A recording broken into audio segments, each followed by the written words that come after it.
우리의 원수가 네 가지가 있습니다. 그것은 바로 마귀와 세상과 죄와 자아입니다. 이 네 가지 중에서 가장 큰 원수는 바로 나의 자아라는 사실입니다. 당시 세계 최고 권력인 바로 왕의 손에서만 구출되면 인생의 모든 문제가 해결될 줄 알았습니다. 그런데 막상 구출되어 광야로 나오니 더 무섭고 악랄한 것이 있는데, 그것은 다른 것이 아니라 지금까지 내가 나라고 생각하고 그렇게 붙들고 사랑하고 연연하던 내 자신, 병든 자아라는 사실입니다. 환경에서는 구출을 받았지만 자기 자신에게서 벗어나지 못한 인간들이 바로 광야 40년 동안 쓰러진 자들입니다. 쉽게 말해서 사업에 성공하고 사역에 성공했는데, 그런데 문제는 더 큰 대적과 싸워 이긴 자가 결국 자기 내면에 숨겨져 있는 자기 자아에 의하여 죽고 마는 비참한 인생이 된다는 것입니다. 그러면 인간은 어떻게 자기 자신을 다스릴 수 있습니까? 내 마음을 어떻게 다스릴 수 있는가가 인간의 관심이고 이야기의 첫머리입니다. 어느 종교는 이 자아를 벗어나라고 합니다. 그러나 그것은 대책 없는 소리로 정말 불가능한 일입니다. 세상은 자아를 성취하라고 말합니다. 그 말도 모르고 하는 말입니다. 성경은 자아의 실체가 어떤 것인지 정확하게 지적을 해줍니다. 만물보다 거짓되고 심히 부패한 것이 인간의 마음이며, 이 부패하고 가증한 마음을 아무도 알 수 없다고 그렇게 말씀합니다. 이 마음을 정확하게 짚어내고 그 원천과 뿌리부터 뽑아내어 잃어버린 우리의 원형을 되찾아 줄 수 있는 분은 바로 우리의 영원하신 아버지 창조주 하나님이십니다. 평생 그것이 나인 줄 알고 섬기고 의지하고 붙들고 살아온 병든 자아가 내 실체가 아니라면, 그럼 나의 진정한 실체는 무엇입니까?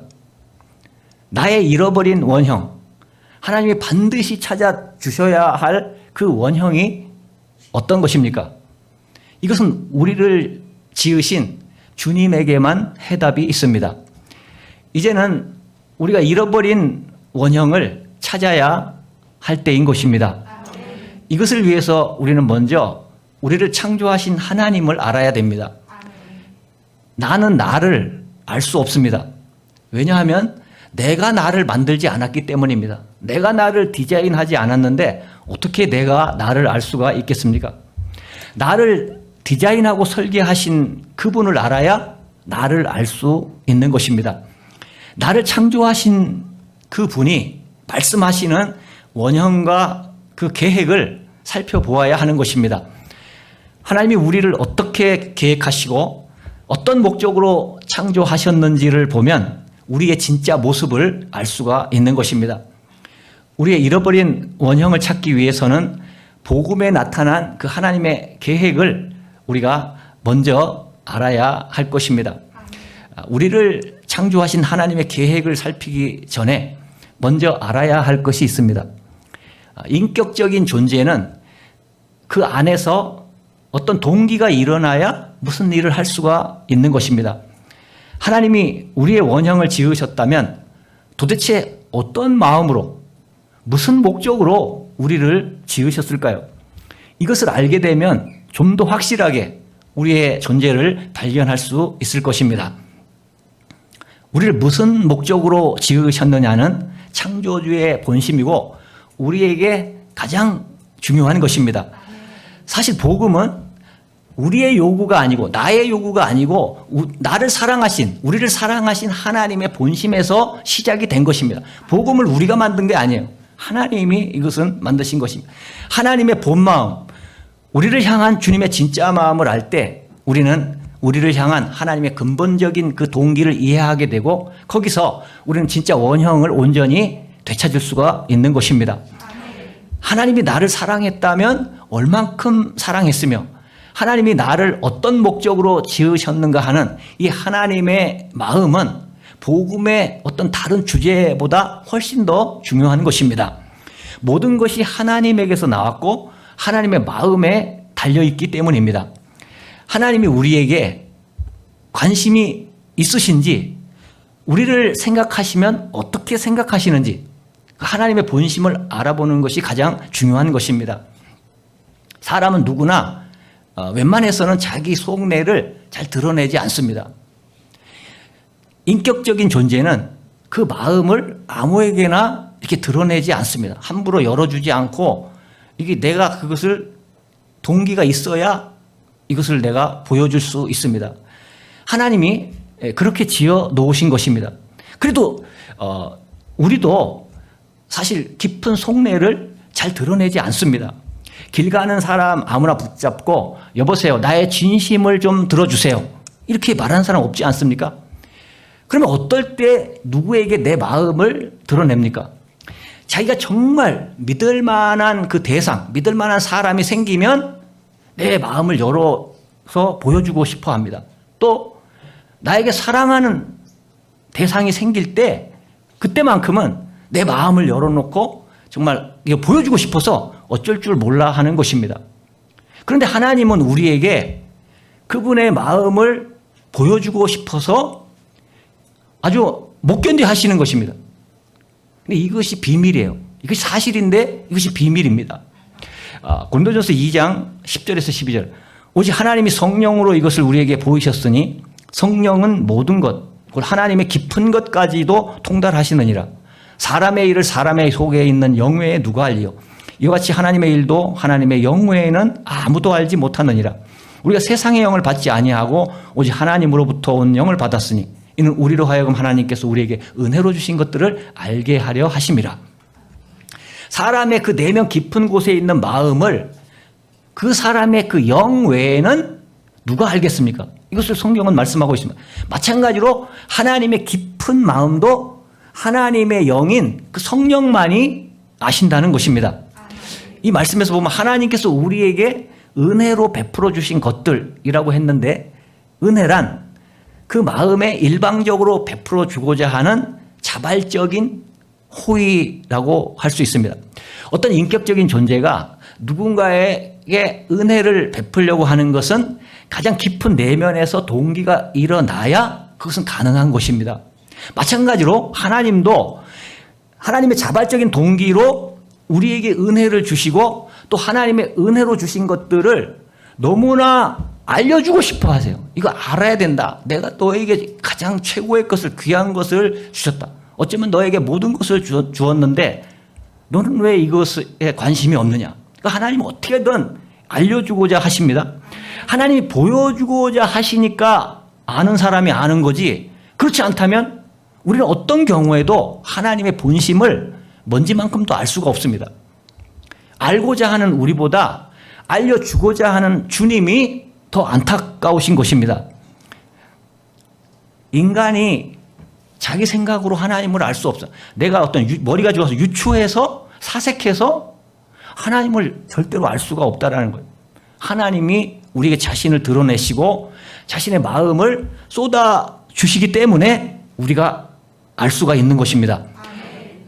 성령을 보내주신 것도 우리가 달라고 한 게 아니잖아요. 먼저 보내주셨어요. 그래서 그것을 구하는 자가 얻게 되는 거예요. 성령을 성경 말씀도 또 하나님이 역시 주신 거예요. 하나님께서 하나님 아버지의 마음을 우리에게 이런 것들은 드러내 보여주시는 것입니다. 히브리서 1장 1절에서 2절. 옛적의 선지자들을 통하여 여러 부분과 여러 모양으로 우리 조상들에게 말씀하신 하나님이 이 모든 날 마지막에는 아들을 통하여 우리에게 말씀하셨으니 이 아들을 만유의 상속자로 세우시고 또 그로 말미암아 모든 세계를 지으셨느니라. 하나님은 우리 인간에게 역사의 모든 시간 동안 당신의 사랑하는 선지자를 보내셔서 세상을 이처럼 사랑하신 그 주님의 본심과 복음의 깊은 비밀을 여러 번 여러 모양으로 눈물겹게 알려오셨습니다. 인간들에게.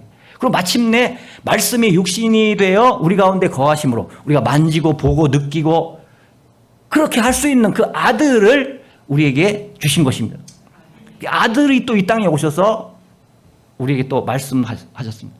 그리고 그분이 또 우리를 위하여 십자가의 길을 가셨고, 이 감동 그 자체일 수밖에 없습니다. 이토록 열정적으로 우리를 향한 그분의 마음을 들려주고 보여주려고 하신 주님의 그 열정이 있었기 때문에 오늘 우리가 복음 앞에 설 수가 있는 거예요. 자신의 마음을 알리고자 노력하는 것은 사랑하는 자의 특성입니다. 사랑하면 얼마나 사랑하는지, 얼마나 소중히 여기는지 이 간절한 마음을 알리고 싶어서 못 견디는 거예요. 정말 사랑한단 말이에요. 그래서 사랑하는 자가 먼저 이 마음을 알리기 위해서 애를 쓰는 것입니다. 하나님이 우리에게 자신의 마음을 보여주시고자 했던 그 근원적 동기가 복음의 근원이 되는 오늘 본문 말씀, 요한복음 3장 16절. 이 말씀 우리가 너무 많이 들어서 그렇지, 이건 최고의 말씀이에요. 오늘 이 말씀 너무나 깊은 것이고 하나님의 그 마음을 우리가 잘 알 수 있는 것입니다. 이 말씀에서 보면 복음을 주신 하나님의 깊은 본심은 바로 사랑이라는 것입니다.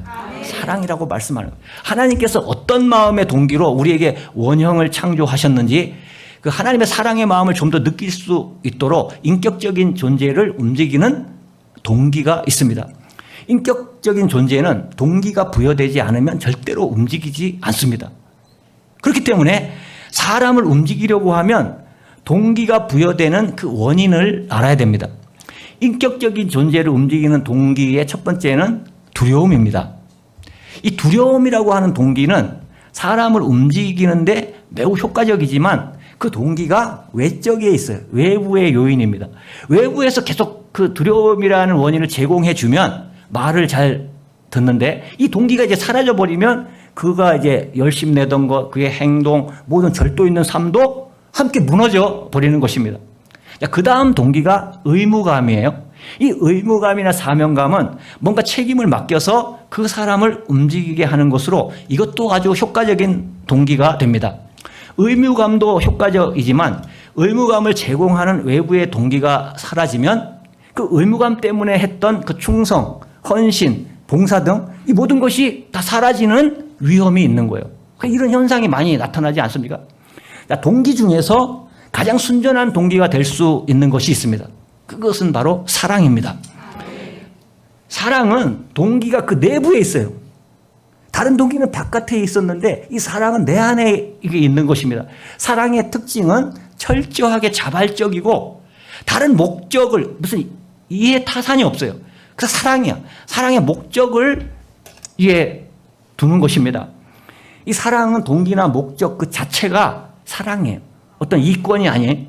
그래서 사랑했는데 아무것도 얻은 것이 없다라고 표현한다면 그것은 그 사람이 사랑을 잘못 생각하고 있는 거예요. 사랑하지 않는 거예요.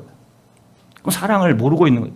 사랑은 순수하고 건전해서 사랑으로 되어진 일은 원망할 것도 흔들릴 것도 없어요. 내 안에서 동기가 일어나서 한 일이기 때문에 외부의 영향을 받을 일이 없는 것입니다. 인격적인 존재를 움직이는 가장 강력하고 온전한 동기가 있다면 바로 그것은 사랑인 것입니다. 자, 두려움이나 의무감 때문에 하는 일은 어떤 사건이 뻥 터져봐요. 그럼 와르르 그 충격 때문에 막 주체할 수 없이 무너질 수 있습니다. 너무나 연약하기 짝이 없습니다. 그러나 동기가 사랑일 때는 견고합니다. 이건 죽어도 하는 거예요. 사랑일 때는. 그 예수님이 우리를 위해서 십자가에 돌아가신 거예요. 사랑하기 때문에. 사랑이기 때문에. 우리가 주님을 믿는다 할 때, 주님을 사랑한다 할 때 그 아가페의 사랑을 주님이 주시는 거예요. 이 기적이 우리한테 일어나는 것입니다.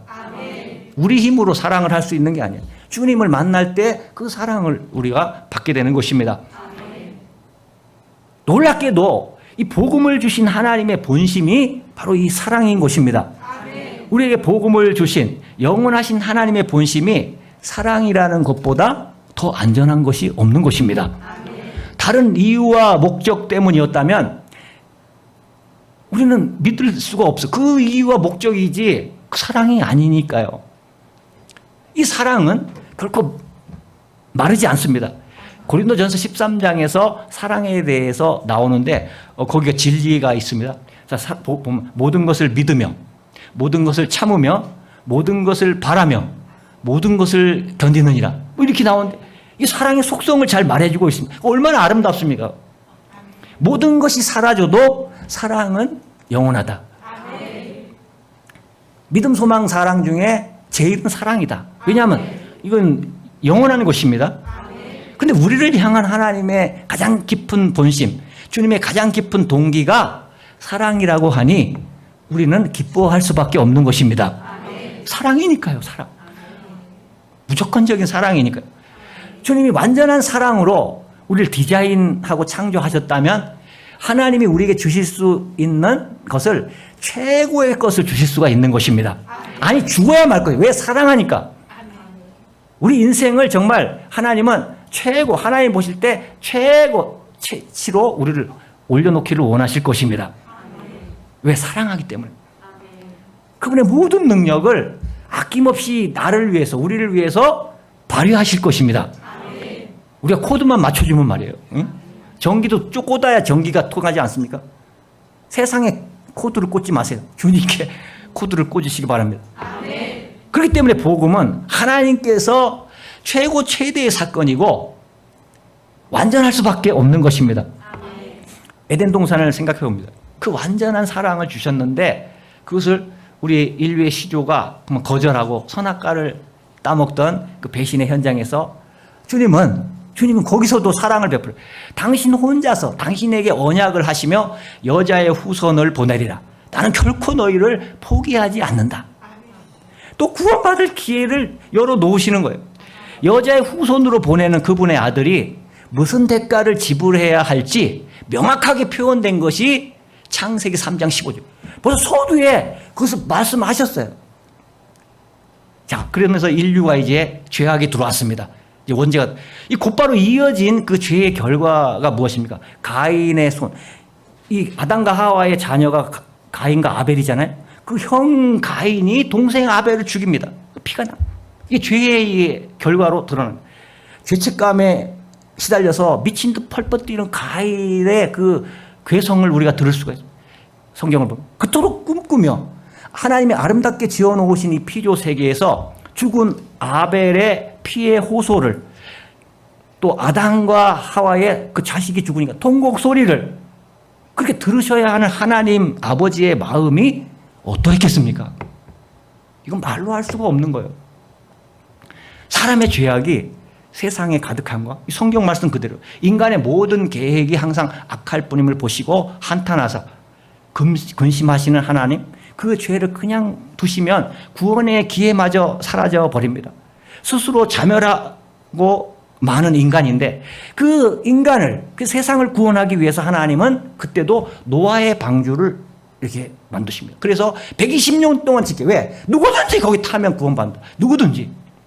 하나님이 아예 기간을 120년을 주셨어요. 노아는 그거를 그냥 열심히 짓는 거예요.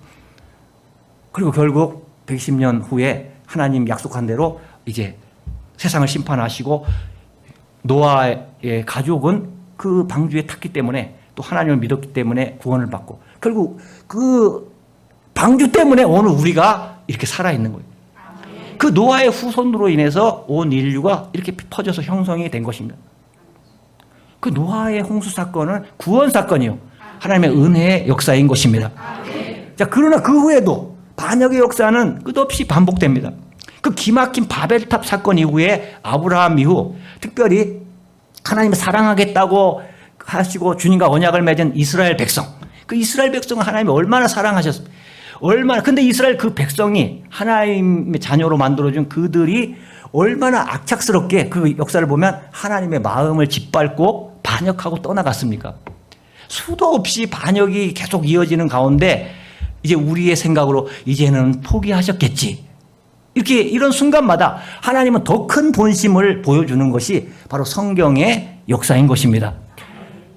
이 구약의 왕정 시대를 지나서 포로 시대 이후 귀환해서도 악한 반역을 계속 반복하는 중에 그러면 그럴수록 주님은 그분의 본심이 얼마나 깊고 넓고 영원하고 사랑의 마음인가를 역사적 증거로 보여주고 계신 것입니다. 빛이 어둠을 만나면 더 밝아지게 되죠. 물이 언덕을 만나면 더 힘있는 폭포가 됩니다.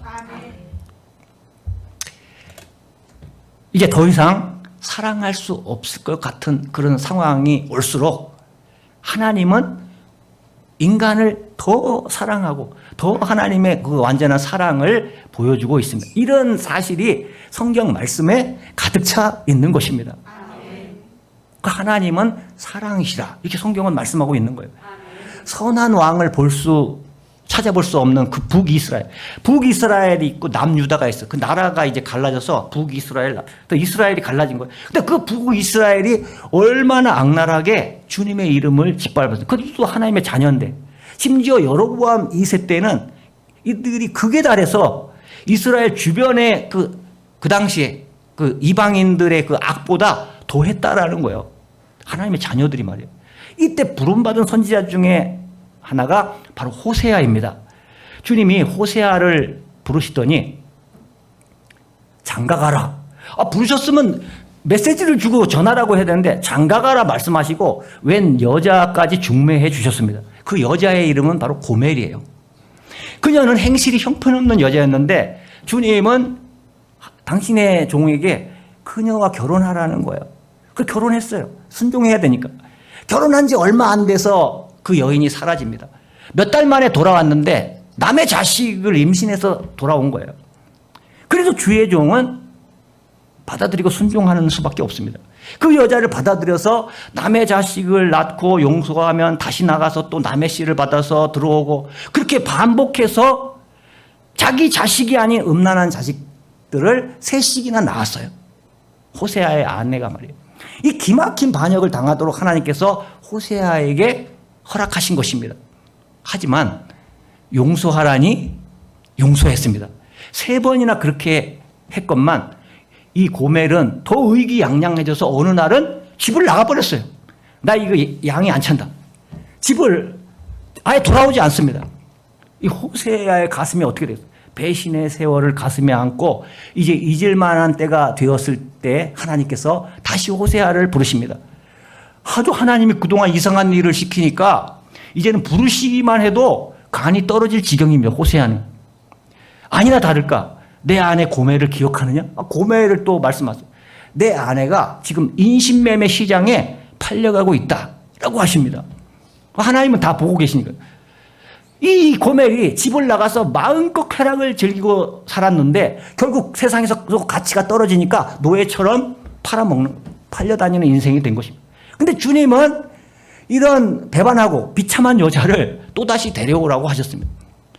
그 여자 데려오기가 힘든 거예요. 그 세계가 어떤 세계입니까? 인신매매가. 목숨 걸고 가야 되는 거예요. 또 모욕과 수치와 그 비웃음을 참아가며 값을 치르고 달라는 대로 줘야 돼요. 고멜을 데려왔는데 그 다음 주님은 호세아에게 그녀에게 이렇게 고백하라 명령하십니다. 여보, 나는 당신을 사랑하오. 당신은 여전히 내 사랑하는 아내요. 계속 하라는 거예요. 그가 설득당할 때까지, 믿을 때까지 사랑한다고 말하라는 거예요. 자, 그렇지만 호세아도 우리와 똑같은 인간입니다. 순종하긴 하지만 얼마나 속이 상하겠습니까? 기가 막힌 고통의 그 밤에 주님이 다시 호세아에게 찾아오셔서 말씀하십니다. 호세아야, 너 마음 아프지? 오늘은 너의 이야기 말고 나 하나님의 이야기를 하자. 내가 내 백성 이스라엘을 신부 삼아 사랑하고 내 품에 안으려고 한 적이 몇 번이냐? 그러나 내가 사랑하면 사랑할수록 그들은 음란한 너의 아내 고멜처럼 수없이 나를 버리고 떠나갔다. 호세아야, 그런데 그들이 나를 떠나 죄를 지으면 그들은 자신들이 저지른 죄값으로 형벌을 당해 고통스러울 텐데 그들이 나와 무관한 것이 아니고 이스라엘은 내 아내고 내 신부이기 때문에 그들이 나를 떠나가는 고통도 고통이려니와 그들을 향한 나의 긍휼의 마음이 이게 불이 붙어서 내가 견딜 수가 없다. 호세아야, 내가 너에게 너의 아내를 데려오라고 한 것처럼 나도 그들을 내 마음속에서 단 한 번도 지워본 적이 없다. 호세아야, 기억해라. 나는 반드시 그들을 되찾을 것이다. 그토록 죄악된 과거를 기억도 나지 않도록 내가 모든 과거를 다 값을 치러주고 가장 완전하고 가장 순결한 처녀로 만들어서 부끄러움 없는 나의 신부가 되게 하고 나의 공의와 정의와 긍휼과 은총으로 내가 그들을 내가 아내로 삼으리라. 내가 신랑이 되겠다. 자, 호세아가 깜짝 놀라고, 야, 이것이 내가 고매하고 결혼한 것이 이런 하나님의 교육적인, 역사 속의 교육적인 이런 가치가 있었구나. 이 호세아는 깨달았어. 하나님의 마음, 사랑의 마음이 호세아를 덮습니다. 그래서 호세아가 하나님의 사랑의 마음을 외친 것이 바로 호세아서인 거예요. 그 중에서 호세아서 6장 1절에서 3절. 호세아가 하나님의 그 사랑의 마음을 깨닫고 백성들에게 이것을 외치는 것입니다. 그 중에 오라 우리가 여호와께로 돌아가자. 여호와께서 우리를 찢으셨으나 도로 낫게 하실 것이요 우리를 치셨으나 싸매어 주실 것임이라. 여호와께서 이틀 후에 우리를 살리시며 셋째 날에 우리를 일으키시리니 우리가 그의 앞에서 살리라. 그러면 우리가 여호와를 알자. 힘써 여호와를 알자. 그의 나타나심은 새벽빛같이 어김없나니 비와 같이 땅을 적시는 늦은 비와 같이 우리에게 임하시리라 하니라. 호세아는 하나님이 주신 메시지를 가졌습니다. 한평생 외칠 하나님이 주신 메시지를 가진 사람입니다. 사랑의 하나님께 돌아오라는 거예요. 회개하고 돌아오라. 이스라엘, 내 백성들 믿는 사람들이에요. 하나님을 믿는 백성들에게 하나님께로 돌아오라. 어떻게 보면 육적으로 보면 아이러니한 일인데 그들의 마음이 떠났다라는 거예요. 여호와께 돌아오면 그 말씀 그대로 이 말씀 하나님이 용서하시고 낫게 하시고 아픈 건 낫게 하시고 또 죽을 것 같으면 살게 하시고 또 이 쓰러진 인생을 일으킨다는 거예요. 이렇게 다 회복해주시고 돌아오라 제발. 진정으로 돌아. 그러나 돌아와야 돼. 돌아오는 건 돌아오라는 거야 너희가. 그럼 나한테만 돌아오면 내가 다 회복시켜 주겠다. 진정으로 너의 중심이. 하나님은 이렇게 당신의 종들을 보내서 줄곧 하나님의 마음을 계시하신 것입니다. 그러나 그 역사 속에요. 끝내 이스라엘 백성들은 하나님의 사랑의 마음을 거절했습니다. 그렇게 선지자들이 호세아가 이렇게 전했는데 계속 거절하다가 결국은 이제 때가 오는 거예요. 그래서 바벨론의 포로로 이 나라가 완전히 망해버렸어요. 성전은 짓밟히고 성전의 모든 기물이 탈취당하고 성벽이 무너졌습니다.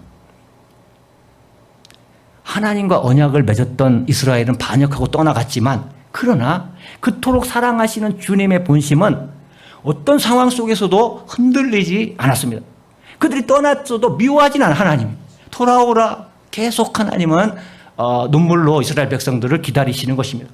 주님은 잠잠히 이스라엘 백성을 바라보시며 아직 끝나지 않은 주님의 노래를 계속 부르십니다. 그것이 스바냐 3장 3절을 제가 있습니다. 7절, 13절, 17절. 내가 이르기를 너는 오직 나를 경외하고 교훈을 받으라. 그리하면 내가 형벌을 내리기로 정하기는 하였지만 너희 거처가 끊어지지 아니하려 하였으나 그들이 부지런히 그들의 모든 행위를 더럽게 해. 지금 현실은 이스라엘 백성 현실은 돌아온 게 아니에요. 아직 지금 이런 죄를 짓고 이스라엘의 남은 자는 악을 행하지 아니하며 거짓을 말하지 아니하며 입에 거짓된 혀가 없으며 먹고 누울지라도 그들을 두렵게 할 자가 없으리라. 너희 하나님 여호와가 너희 가운데 계시니 그는 구원을 베푸실 전능자. 이거 알죠? 이거 우리가 이게 이 의미예요. 그가 너로 말미암아 기쁨을 이기지 못하시며 너를 잠잠히 사랑하시며 너로 말미암아 즐거이 부르며 기뻐하시리라 하리라.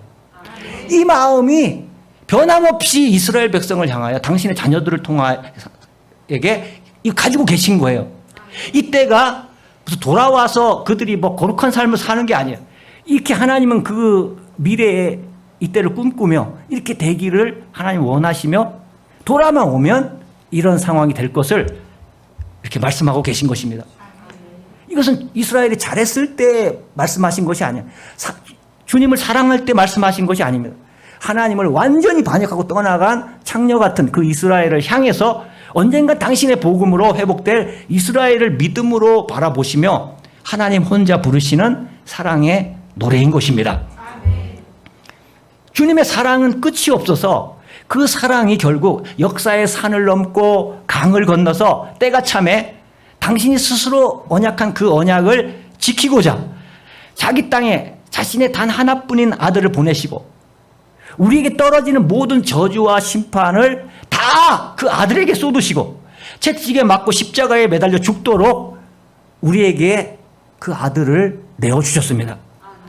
이것은 이런 사랑이 어디 있습니까? 하나님 아버지의 변함없는 사랑, 영원한 본심에서 나온 포기할 수 없는 그 사랑이 있었기 때문에 복음의 역사가 가능한 것입니다.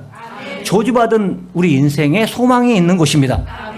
도대체 어떻게 그 한 인생을 조건 없이 무한히 끝없이 사랑하실 수 있는지 정말 하나님의 사랑은 알아갈수록 이해할 수가 없는 것입니다. 변함없이 하나님은 사랑하고 계십니다.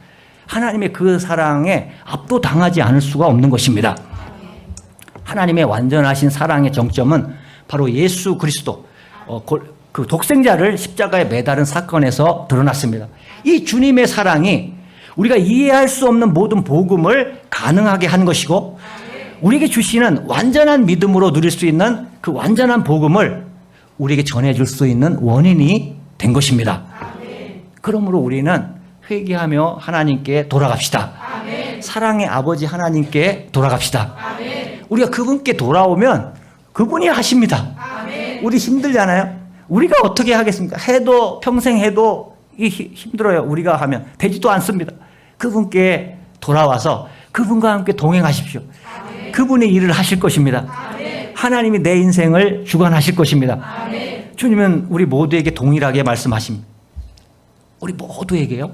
사랑하는 내 아들아, 그리고 사랑하는 내 딸아, 내가 자랑스럽고 떳떳하고 의기양양하고 성공했을 때 그때 분명 너는 내 아들이지, 또 너는 내 딸이지. 그러나 사랑하는 아들아, 사랑하는 내 딸아, 너가 애를 쓴다고 썼는데 아무것도 얻은 것이 없는 텅 빈 바구니를 들고 초라하기 짝이 없는 모습으로 서 있을 때, 또 못 견디게 너가 너를 용서할 수 없을 때, 자책감으로 고개를 들 수 없을 때, 도저히 회복 불가능해 보이는 죄 가운데 엎드러졌을 때, 아무도 너의 곁에 남지 않고 환멸을 느끼며 다 떠나가서 너 혼자일 때 기억해라. 반드시 기억해라. 그때는 더욱 너는 내 사랑하는 아들이고 그때는 더욱 내 사랑하는 딸이다. 나는 한 번도 너를 향한 나의 꿈을 접어본 적이 없고 한 번도 너를 향한 나의 사랑의 손길을 멈춘 적이 없다. 어떻게 하면 우리가 이 주님의 마음을 다 이해할 수 있을까요? 얼마의 세월이면 우리가 하나님의 그 어마어마한 사랑을 다 배울 수 있을까요? 영원히 우리가 주님의 사랑에 감복하게 되어야 할 것입니다. 우리가 살아있는 이유도, 우리가 다시 일어설 수 있는 이유도, 우리가 그분 앞에 이렇게 복음 앞에 서일 수 있는 근거도 다 주님의 본심인 그 사랑 때문인 것입니다. 주님 앞에 진심으로 겸손하게 나아가서 기도하며 그분을 사랑한다고 고백할 수 있기를 바랍니다. 복음이 가장 안전하고 믿을 만한 이유는 복음을 주신 그 하나님의 본심이 바로 사랑이기 때문입니다. 기도하겠습니다.